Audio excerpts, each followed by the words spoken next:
Good evening and welcome to another edition of On the Whistle. It's official, Leeds United have the loudest lawnmowers in the Championship. I know you're well used to a bit of background noise, but I know this is a little bit excessive, but we will soldier on anyway, as we always do. Sunderland have drawn 0-0, which is a very common theme at the moment, 3 0-0 draws in 5 games, but I do feel that was comfortably the most positive of the 0-0s. I thought defensively, it was top draw really. Leeds are a really good side. They haven't lost here all season. They've got multi-million pounds worth of attacking threat. Bit frustrated, Sunderland couldn't produce a bit more going forward, but overall I think praiseworthy, I think so. I think Dodds got it tactically spot on. I thought the players executed it really well. I was a little bit worried when I saw Pembele coming in for his first start at right wing back. Callum Styles, left wing back, hasn't really performed that well for Sunderland so far. I thought they were both, for the most part, excellent. Pembele sort of faded as the game went on, but was brought off. But a really good showing from him. It's just a shame that Jack Clark couldn't get that ball to Patrick Roberts. It was a brilliant knock, I think it was Ampadu, wasn't it? But yeah, really pleased. And Sunderland didn't really offer too much going forward, but we kept Leeds United at bay. And Patterson didn't really have to make too many saves. Leeds looked threatening, but there wasn't too many clear chances. To be honest, I thought Sunderland absolutely deserved draw. I thought obviously they've had a massive stroke of fortune because Luke O'Nien has absolutely Maradona'd it in his own box. And the dog. He probably had fouled him before he handballed it, and Sunderland got away with that. But there's people talking about a Ballard possible handball as well at some point as well. Yeah, that was the one where Somerville just cut across and Ballard lent out. So there was definitely a bit of fortune. But for like 80-85 minutes, I thought Sunderland had as many chances as Leeds did. At the end, Leeds sort of were right on top. But to be honest, I don't think there was a huge amount in the game. And so I thought Sunderland were more than worthy of their point. I actually thought that was quite enjoyed Mike Dodds' press conference there. I thought he spoke quite well in terms of, he said, I'm not going to be overly positive, I'm not going to over celebrate. And I think that's right, because we're talking about Sunderland as a team that we want to compete for promotion next year, and so they have to be better on the ball, and that's what he said. We have to be a bit more threatening, we have to use the ball better, and I was quite pleased to hear that. He gave the players their credit for working hard, doing the game plan. It wasn't over the top, but I thought he came across quite well there. What did you think? No, I completely agreed. I thought that shows a good mentality, because yes, we're pleased with a point away at Leeds United, but Sunderland should be about more than that. It's extenuating for circumstances, obviously. It's 4 clean sheets in 5 games, which is a good achievement. It's 2 clean sheets on the bounce after losing 5-1 at home to Blackburn Rovers. So there are positives there. It's a shame that the season's gone this way, but all is not lost like we thought, I think, after Blackburn Rovers. Anyway, questions? Yeah, we're going to get into your questions. You've got 2 here which are quite similar from Daniel and Peter. I'm going to start speaking louder as the lawnmowers come closer to us. Daniel and Peter both asking sort of similar questions. Daniel's saying a very different style tonight, basically asking, is that one that suits Sunderland and is it one that can play going forward? And Peter's just saying again, very impressive display. Is it a one-off strong night, or is it more because the tactics that Sunderland deployed suit them? Listen, I think realistically, if you want to be a promotion contender, you can't play like that every week. No. Especially at home, teams aren't going to give you the ball. And if we're being brutally honest, Sunderland did not create enough tonight for us to get really excited about them playing that way all the time. I think that's just being brutally honest. But what's also true is that whatever happens, Sunderland moving forward, next season they are going to play against teams with much bigger budgets with them at times, away from home in front of big crowds, and they are going to have to show that side of their game at times. So I don't think this is a blueprint moving forward for Sunderland, but I think it's pleasing to see that they still have got this performance in them, which they did show last season, because there are going to be nights like this next year, whether it's at Burnley coming down with the parachute money, or Nottingham Forest, or wherever. And I suppose you need to have that in your locker, I guess, would be my verdict. But I don't think it's sustainable to play that way, because ultimately they didn't create enough to win the game. I think that's fair and wild praise. My first thought was, it's good to have that string to your bow. Yes, we'd like to dominate teams, but as you mentioned, I mean, Leeds' first substitution was Willie Noto off the bench. He's got, I think, 13 or 14 caps for the Italian national team, 20 years old. It's crazy. Those substitutions that they made in the second half, I really feared the worst. That's what we're up against. Yes, Sunderland have to be better, but we do have to actually accept that some of these teams have resources that are quite impressive. Totally right. We're going to keep on with the questions here. Loads around Timothy Pembele, which was a big talking point, really. I don't think any of us saw that coming.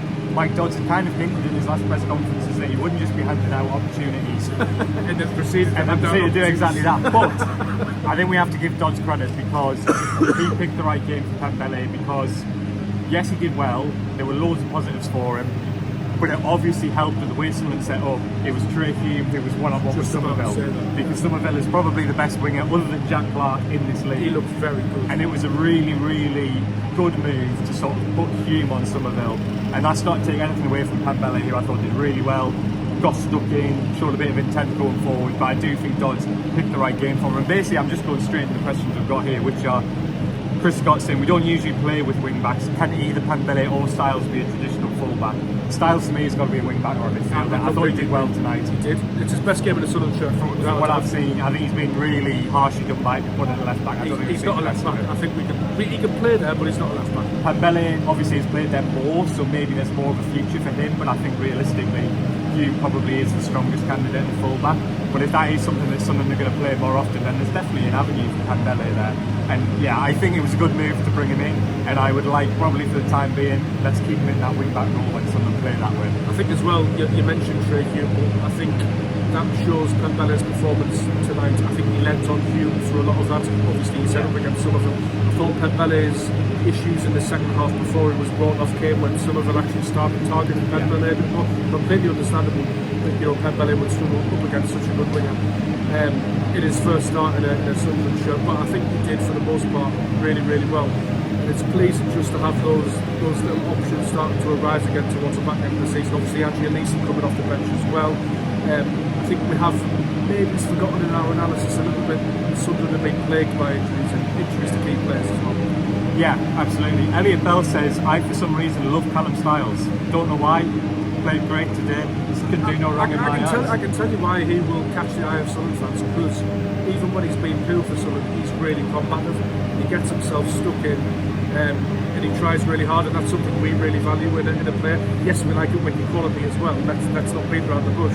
But I think today we did actually see something for him in a sort of tactical awareness at left wing back, which I think suits him, rather than being left back, which I don't think suits his game and his attributes.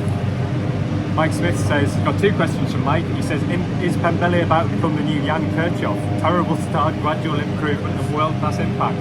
Not sure, but I like the positivity. I feel like these have been some fairly miserable videos that have been produced before you of late, so we're going to lean into it and say, why not? Come on, Timothy, can you be the new Jan Kirchhoff? To be fair, Timothy isn't starting from a point where he came on against the Premier League team in Tottenham and we ended up losing a 3-1 or something, didn't we? So he's not coming from a really low start position. Yeah.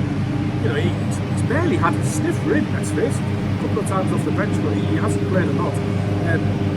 Massive pedigree, hopefully he can grow into a good player. I think the big challenge for Pembele is going to be in a different game to tonight. I thought, I'd say we were all a bit worried about Leeds' attacking threat tonight. Sunderland handled that really well, Pembele did well. I suppose it's going to be a different challenge for him, say in a home game, where the onus is going to be on him to contribute attacking wise as well, and he's going to have to produce consistent quality on the ball. That's the next hurdle for him. If there's space there, I would back him to do that, actually. And that's the next challenge for him. That he's shown tonight that he can do the competing, that he'll get stuck in, which I think is a huge positive moving forward. Now we just need to see that little bit of quality for him as well. Hopefully he'll get chances. Can I just say as well, Chris Riggs, 16 years old, away at Ellen Road, looked composed on the ball. Mike Dodds said afterwards it wasn't his best performance, and I think that's actually fair. Such are the high standards. Got a yellow card, was brought off, but again, just like, he didn't do anything massively breathtakingly flashy, but I just thought he's 16. I think we have to give Dodds some credit as well. I think to trust him to play here in this environment is a real credit to Dodds, and also I know it's caused a bit of debate recently, but I think the position thing's been spot on, because I think you do see he does lose the ball at times because the pace of the game, the pace of the game is so much higher than what he's used to, and I think realistically playing in the middle of the park is a huge challenge. I think at the moment, better off playing. I think at the moment you're getting the best of Rig, and you're also giving him that experience to help him go into midfield in the future, which he definitely will. And on that note, I thought first half especially, I thought Daniel was unbelievable.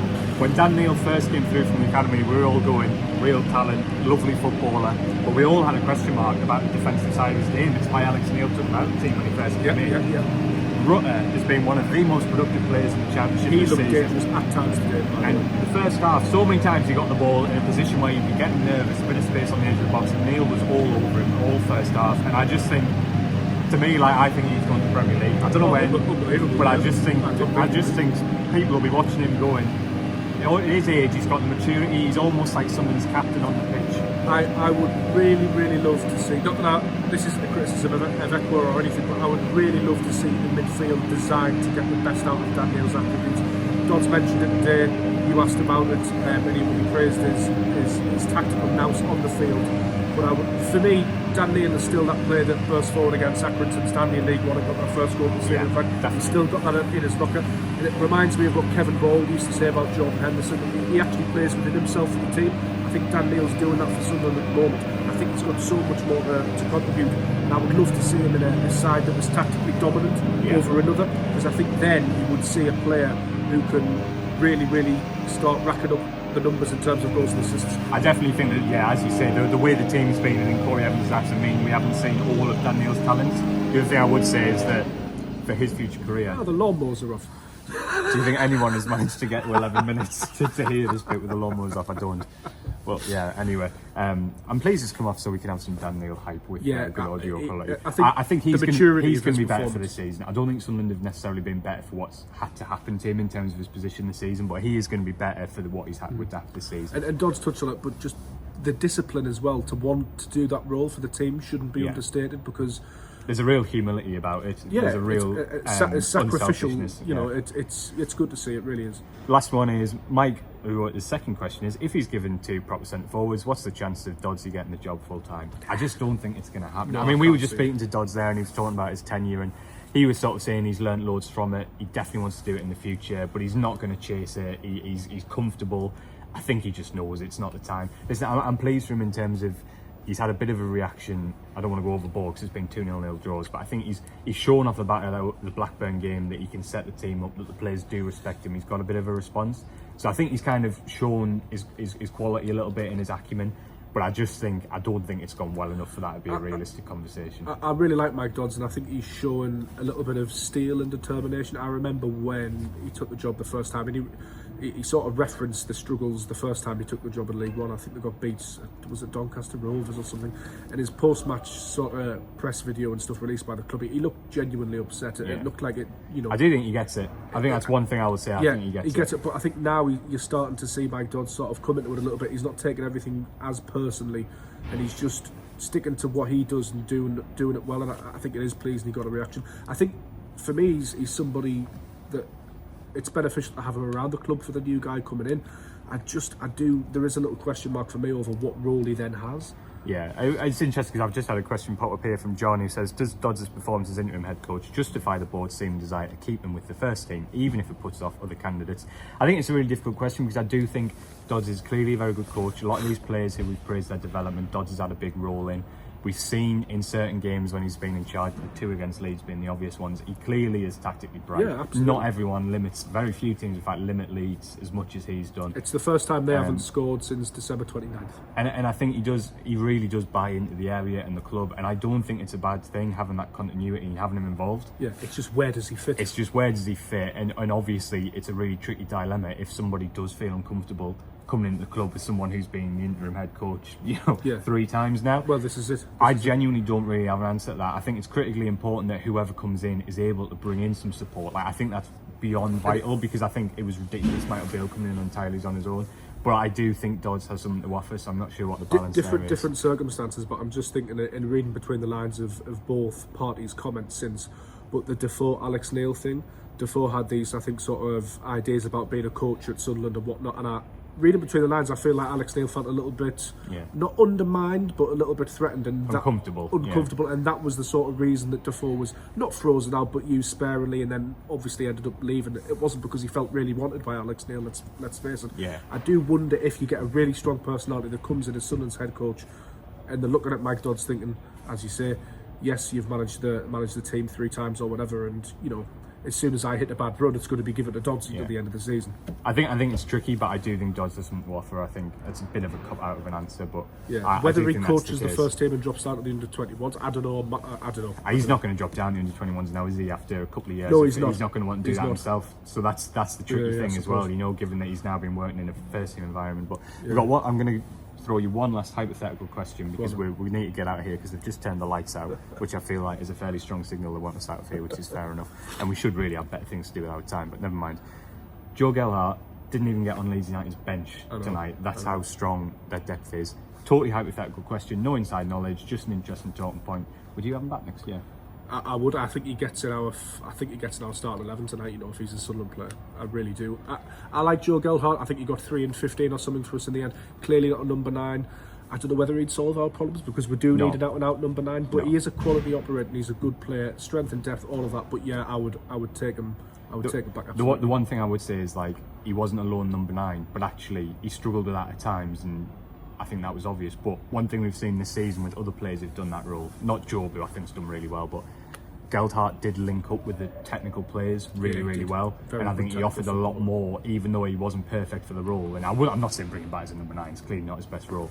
But he linked up with like Ahmad and Robert. He did a lot of facilitate for those players. Yeah, he did, and yeah, it's just a totally hypothetical question, but I do think time. I'd have him back. I suppose what I was trying to get at with that hypothetical question was, I think time has reflected relatively favourably on his loan spell at the club. I think so, yeah. I think he did a decent job in difficult circumstances. Another one on the bench for Leeds today that didn't get on, who's been linked with Sunderland for about the last 4 windows and probably will be linked with Sunderland, probably by me in the upcoming summer windows, Charlie Cresswell. I think he's always wanting to keep an eye on, because I think Sunderland do rate him and have rated him for a long time, and he's not getting any games at Leeds.